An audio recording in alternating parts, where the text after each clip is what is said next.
They have a letter from the Attorney General of all the stuff you can't do, and they wouldn't even give them the letter.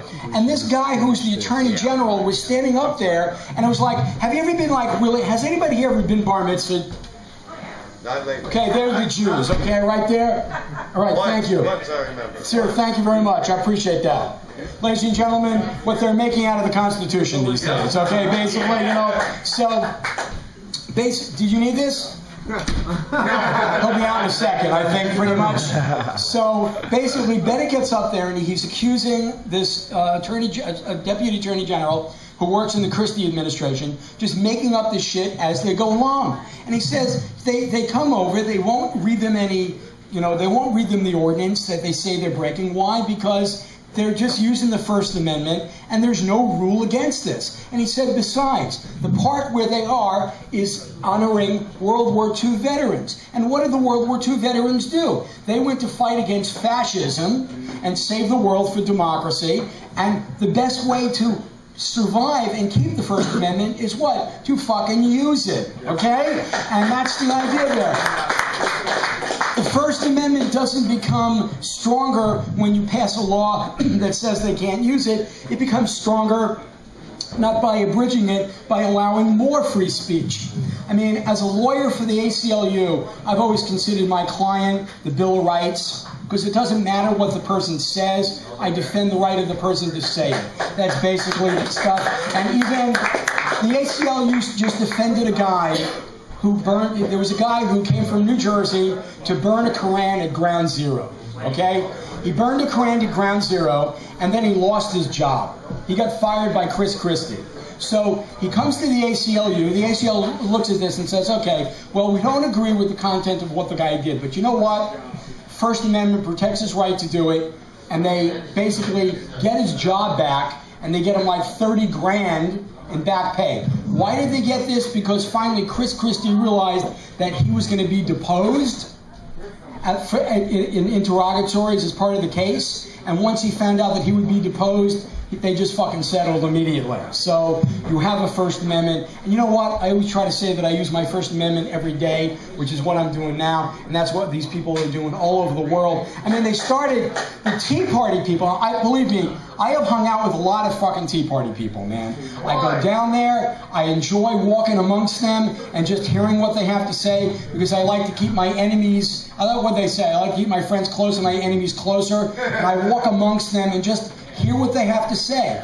And I got to tell you something, the Occupy Wall Street people, this became a worldwide movement in about 3 weeks. And the Tea Party is like so splintered and everything. Has anybody here ever been to a Tea Party rally?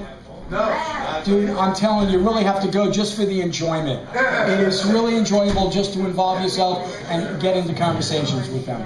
Anyway, the last thing I just want to say is, if you're not a member of the ACLU in New York or wherever you live, $20 a year goes a long way, because the ACLU defends people all over the country like the Occupy Wall Street people, so they have the right to say where they say it every single day. And Bennett, I tell you, Bennett Zorowski actually was there today defending the right of these people to be there. And I got to tell you, I hope we win this thing. And if they don't win it, we'll appeal it, and then we'll do it again, and I'll be right by his side. So I know that wasn't the funniest thing I said tonight, but it's definitely the truest. I want to give you back to Dan Vitale, who is, Dan is great, man. I've known this guy almost 30 years, and, you know, so one Jew and one Italian, and we're still fucking fat. Is that sad? Is that really sad, man? It really is, man. They're going to kill a fat person tonight. No, I'm going to go back with me. Joey Novick, a good friend and a good man. Joey Novick. I will tell you a brief, I'm sure you could care less about my showbiz history, but about 25, 27 years ago, Joey was booking some rooms. And I had to kind of act like you didn't really want to book me anywhere. Like you wanted to watch me if you were coked up and half loaded, but you didn't really want to book me. So I never called Joey up and asked him for a gig. But I ran into him one night in the Village, and he said, call me. I got this one gig in Connecticut.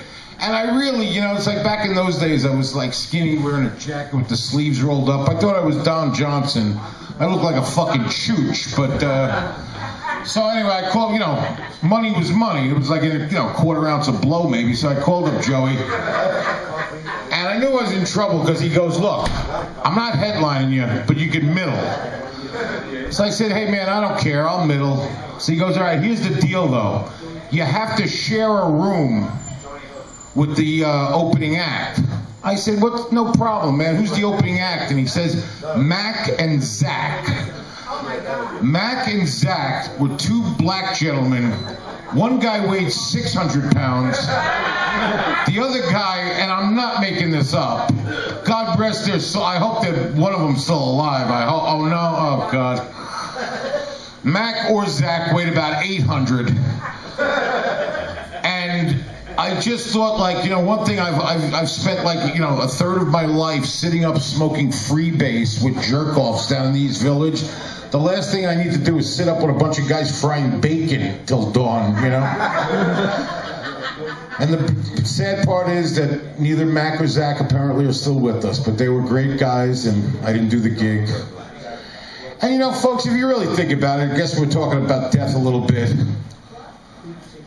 Death is the great equalizer. I think Steve Jobs said it, because it clears out the old, brings in the new, Because really, when you think about death, you think about birth. What happens when you're born, Your parents bring you home from the hospital, put you in a crib, and you shit in a diaper. And you get a little older, somebody brings you back to that hospital, and you shit in a diaper. Somewhere along the way, maybe you marry someone. Maybe you do some time at the Yippee Cafe. Kind of like the comedy equivalent of shitting in a diaper. No offense, I love the place. Is Dana still, like, incarcerated, by the way? He's recuperating from surgery right now. Oh. But he's not in prison. He's out Oh, good. So in other words, Dana's shitting in a diaper himself, apparently, somewhere. Good, God bless him.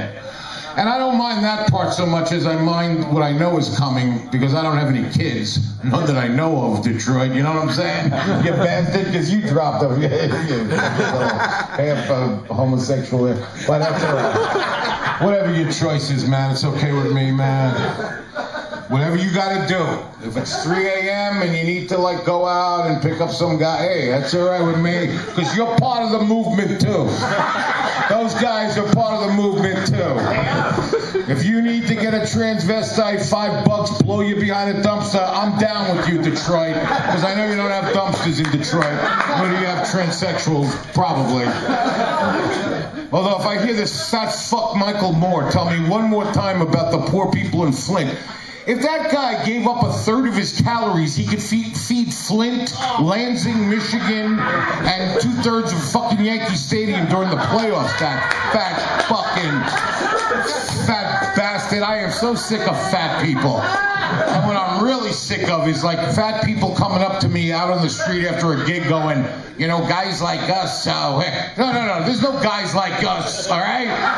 You're a fat fuck. This is a temporary little fucking phase for me, man. Fucking scumbags. Oh, a lot of scumbags, man. A lot of scumbags in this town, man. Used to be a good town, man. Used to be a good town. Used to be the kind of town, man, $20 you leave, you go make 20 doing comedy, get a blowjob, you know what I mean? If it had to be a guy, so be it. This is what I'm saying to you. I never did hard time in prison, but I've had some of the amenities. You know what I'm saying, right, guys? Yeah. I don't know what I'm saying, so for you to nod your heads and go, I know what you're saying, then you're completely full of shit. Michael Moore, I'm sure he's a good guy to someone, to Mrs. Moore. Mrs. Moore thinks he's a great fucking guy.